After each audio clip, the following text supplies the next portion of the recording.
Então o Arthur Duval do MBL falou uma série de coisas em um espaço de 1 minuto em um vídeo junto com o Danilo Gentili. O Arthur é um cara que eu admiro, foi talvez a primeira personalidade, poderia dizer assim, que me iniciou as ideias da liberdade. Ainda que as ideias que ele defenda, no meu ponto de vista, sejam ideias consideradas moderadas. Mas eu vejo que ele tem um importantíssimo papel na medida em que qualquer um que defenda ideias mais liberais do que o mainstream, você está jogando a janela de Overton para o lado da liberdade. Você está trazendo argumentos e discussões em prol da liberdade. Independente de se você é um ANCAP ou se você é um liberal, ou liberal conservador, por mais que tem gente que duvida dessa definição, isso é positivo na medida em que a gente deixa de ter uma visão com viés tão estatista como hoje é. Conheci o Arthur no Fórum Liberdade e Democracia esse ano pessoalmente. É um cara, assim, me pareceu extremamente humilde. É uma pessoa muito inteligente, mas realmente errou nos seus argumentos, errou nas suas premissas. E o pior é o fato de ele não dar um passo atrás e admitir o seu erro. Me admira um cara com a inteligência do Arthur. Sim, eu considero ele muito inteligente, com uma inteligência acima da média, não consegui perceber coisas básicas após o estudo, após a vivência, a convivência com pessoas de viés libertário que conseguem perceber a ilegitimidade do Estado, a ilegitimidade da cobrança de tributos, por exemplo, que foi um tema que foi tratado por ele. E a ideia é questionar. Assim, o Arthur, em determinado momento, disse que considera legítimo a invasão, eticamente defensável, a invasão de propriedade em determinados termos. E tudo bem, até você, de repente, você pode até conceber isso na sua cabeça, mas o pior é a justificativa que ele usa para tal. O Arthur, ele diz que pelas pessoas terem a opção de se mudar, de ir para Liberland, como ele sugeriu, para os ANCAPs, para os libertários fazerem, caso o Estado queira se apropriar da sua propriedade, isso não seria um crime, isso não seria uma agressão. Ora, vamos pensar então no argumento por extensão. Vou procurar usar argumentos por extensão porque isso explicita mais a origem do pensamento. Se um ladrão de repente entra na tua casa, Arthur, e ele fala assim pra você: bom, isso aqui é um assalto, você não tem a opção de ficar aqui dentro de casa, você vai ter que sair. Eu não ligo se você tem condição de bancar uma outra residência, se você tem um amigo onde você possa ficar, se você acha isso justo ou injusto. Você tem que sair porque eu estou dizendo que você tem que sair. E se você não sair, ora, a gente vai se ver na bala. Isso é justo? Por que é justo quando a gente fala que o Estado está invadindo a propriedade de uma pessoa? Se o ladrão disser: olha, eu não vou pagar a tua mudança, eu não vou te dar uma indenização, tu não pode nem sair com o armário aqui de casa, eu não quero saber como tu vai fazer para arranjar uma outra residência, mas eu tô deixando você arranjar uma outra residência. Eu não quero te matar, eu só tô dizendo que essa propriedade é minha, mas se você quiser fazer algo que atente agora a sua propriedade, que agora é minha propriedade, eu não vou deixar. Você não tem esse direito e você vai sofrer agressões por causa disso.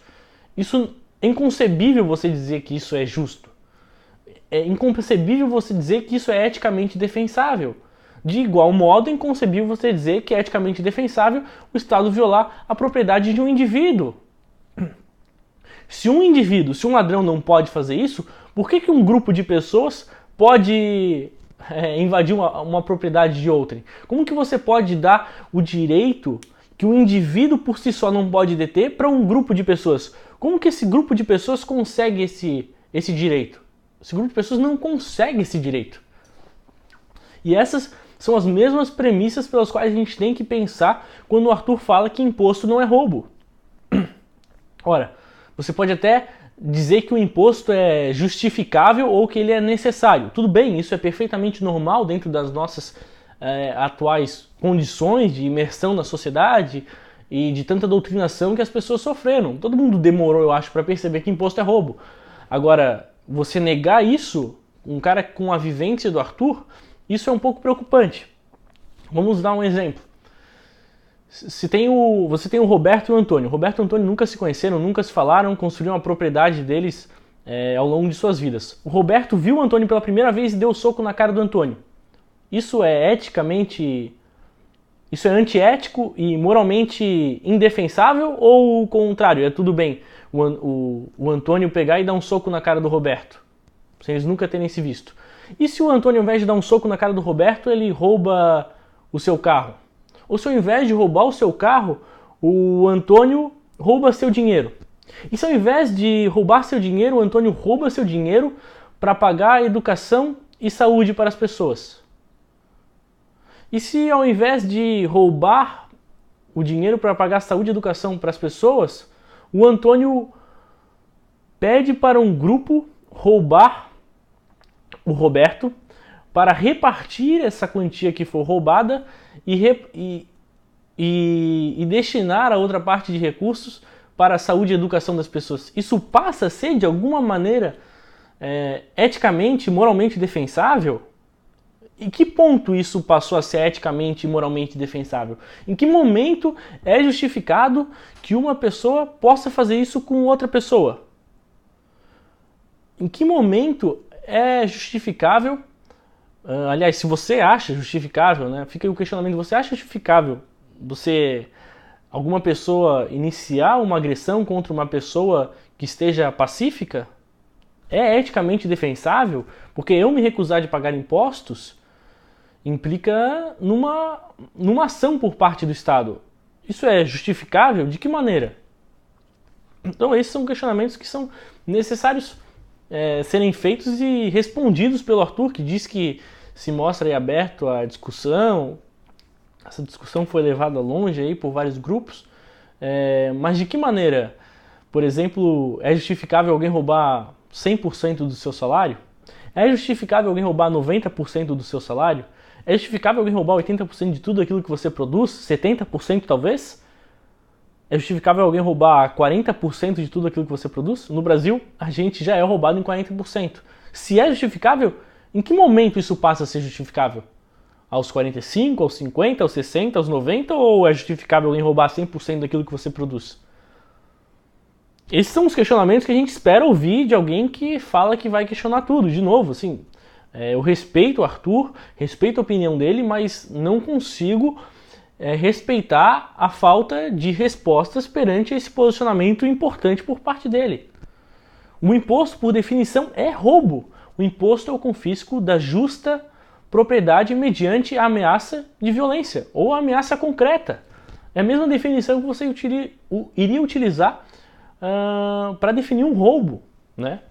Agora, você pode até questionar que não é possível numa sociedade você viver sem impostos, e aí só dando um insight, imagine e saiba você que hoje a gente trabalha 5 meses por ano para produzir impostos. Imagine se você pudesse manter mais de 40% da sua renda, se você tivesse o direito de manter mais de 40% da sua renda e não precisasse mais do Estado.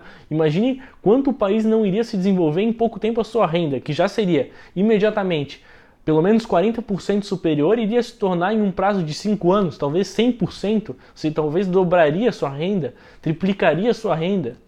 Mas não é a questão, a questão aqui não é a questão utilitária, mas sim a questão principiológica. Né? Como não dizer que não é roubo? Em que momento se torna eticamente defensável iniciar uma agressão contra uma pessoa que esteja pacífica? Qual seria outra definição de impostos? Em que momento eu, como indivíduo, assinei um contrato autorizando o Estado para fazer isso? A própria origem do Estado já nos dá amostras importantes. O Estado, na verdade, é uma sobrepujação de um grupo que seja mais forte perante o outro. Um grupo que cansou de roubar várias pessoas, decidiu que iria roubar menos, que não iria matar, porque era mais vantajoso esperar com que aquele grupo de pessoas produzissem e pagassem uma parte para que esse grupo superior provesse a segurança dessa comunidade, dessa sociedade, desse grupo de indivíduos, ao invés de matar, roubar diretamente. Você fez um acordo: olha, eu não vou mais pegar tanto a sua produção, eu não vou destruir a sua família, eu só vou pegar um pouquinho, talvez morra algumas pessoas de fome, talvez não seja... Talvez eu pegue um pedaço da sua terra, eu confisque a sua propriedade, mas em troca disso, ao invés de eu matar você, eu vou te prover segurança, eu vou deixar você seguro.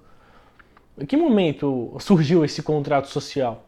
Qual foi o Estado que surgiu em comum acordo com todas as pessoas? É isso que a gente espera de resposta, é isso que a gente precisa questionar realmente, questionar o Arthur perante a isso. Mas do mesmo modo que eu usei esse argumento de extensão para evidenciar que a proposição de que o imposto não é roubo é falsa, eu vou ajudar ele na medida em que eu posso trazer uma proposição de que o imposto seja justificável. Mas da mesma maneira que eu espero que ele responda e que ele se questione a respeito dessa última proposição, eu espero que ele se questione a respeito das primeiras proposições. Imagine, e vou explicar melhor. Imagine que, por exemplo, você tem, para mudar os nomes, né, o José e o José e o Eduardo. O José e o Eduardo estão caminhando livremente no deserto do Saara. O José tem R$2 na carteira e o Eduardo tem R$1. E nesse passeio pelo deserto do Saara, eles veem que tem um mendigo do lado de uma máquina de venda de refrigerante, comida, enfim. Imagine que é possível você colocar uma máquina de venda de refrigerante, você tem uma pessoa carente de nutrientes, esteja com sede a ponto de morrer de sede no deserto do Saara. E eles encontram essa pessoa que está do lado dessa máquina que é inviolável. Imagina que você não possa quebrar essa máquina, mas que se você inserir 3 moedas lá dentro dessa máquina, você consiga retirar uma garrafa de água que vai salvar a vida dessa pessoa que está desesperada por essa garrafa de água. Se não conseguir essa garrafa de água, vai morrer ali naquele instante, sem esses 2 rapazes conseguirem levá-lo a uma comunidade onde possam tratar. Mas imagina que a vida dele depende dessa garrafa de água. Existem 2 rapazes e somente se os 2 concordarem em ceder as suas moedas do bolso, eles vão conseguir pegar essa água que vai salvar a vida desse rapaz. Imagine, portanto, que um negue a moeda e por qualquer razão diga que não vai dar. É justificável, de alguma maneira, que um inicie agressão contra o outro, ou roube de alguma maneira, de maneira velada, ou chantageie, ou inicie um constrangimento, uma agressão de qualquer maneira para conseguir salvar a vida dessa pessoa.